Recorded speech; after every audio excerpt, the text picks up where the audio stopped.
This is Honors Algebra 2 Pre-Calculus. We're doing homework review. This is section 9.5 in Pre-Calc. We're doing number 103 on page 688. We are asked to use the binomial theorem to expand the binomial. Now, I will point out that although they specifically say use the binomial theorem for powers smaller than or equal to, say, 4, I'm going to use Pascal's triangle, which is the binomial theorem. It's just a lazy visual way to already have the binomial theorem memorized. So let's start by recreating Pascal's triangle. So we're looking at a fourth power, so that means we're going to want to use the fourth row of Pascal's triangle. So Pascal's triangle starts with a 1, 1, 1 on the top, right? So 1 is the 0 row, and then, or 0th row, and then 1, 1 is the first row, and then 1, 2, 1 is the second row, right? The row that has a 2 is the second row.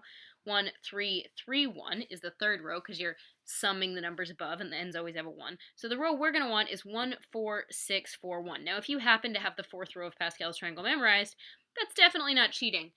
Anything past like row 5 I don't really have memorized, but it's kind of worth having it. It's okay if you don't. It's not a big deal. So these numbers are going to be my coefficients, and then I'm going to have this front seat, and it's going to start out at the highest possible power at this 1, which means it'll be an x over 2 quantity to the fourth, and it's going to work its way down until there's absolutely none of that first term in the last spot. And then the back seat term is going to do the same thing, but in the opposite direction. So let's look at what that looks like, right? So if I write out my coefficients, this thing is going to equal, like this thing is going to equal, there's a 1, and then whatever's coming after the 1, right? Plus a 4, whatever's after the 4, plus a 6, whatever's after the 6, plus a 4, whatever's after the 4, and plus a 1, and whatever's after the 1. So now let's walk through. So this first term, this x over 2, that's going to start out in this front seat as the highest possible power it can be, which in this case is a 4, because that's the power on this expression, right? So this is going to be an x over 2 quantity to the fourth, and then in each subsequent term, that's going to drop down by 1. So it'll be an x over 2 quantity to the third, and then an x over 2 quantity to the second, and then an x over 2 quantity to the first, which we just write as an x over 2, and then no x over 2 at all. The back seat, the y, is going to do the exact same thing, but starting at the very back.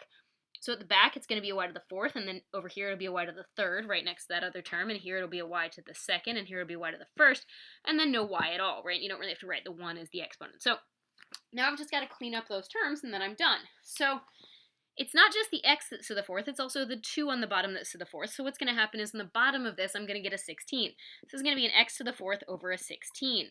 Plus, well, this is going to be a 4 that's in front, and then on the bottom of this thing, there's a 2 to the third, which is an 8. So I'm going to get a 4/8, but I'm going to go ahead and simplify that as a 1/2, or an over 2. So I'm going to get an x cubed y over 2, or you could write that as a 1/2 in the front, that's fine. Here I have a 6 at the front, but then on the bottom I'm going to have a 2 squared, which is a 4. So I'm going to get 6 over 4, which is the same as 3/2. So I'm going to have a 3, the x is squared, the y is squared, and on the bottom there's a 2.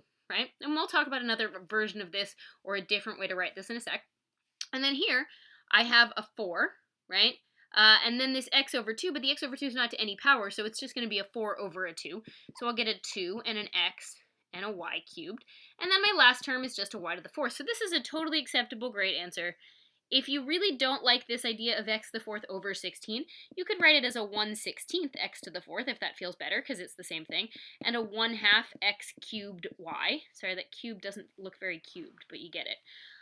Plus a 3/2 x squared y squared, plus a 2xy cubed, plus a y to the fourth, and that's also a totally acceptable answer. You could also put in decimal equivalents for these, but I'm going to be honest and say that I generally prefer fractions, because moving forward, we're not always going to have a calculator, and it's much easier to work with fractions when you don't have a calculator.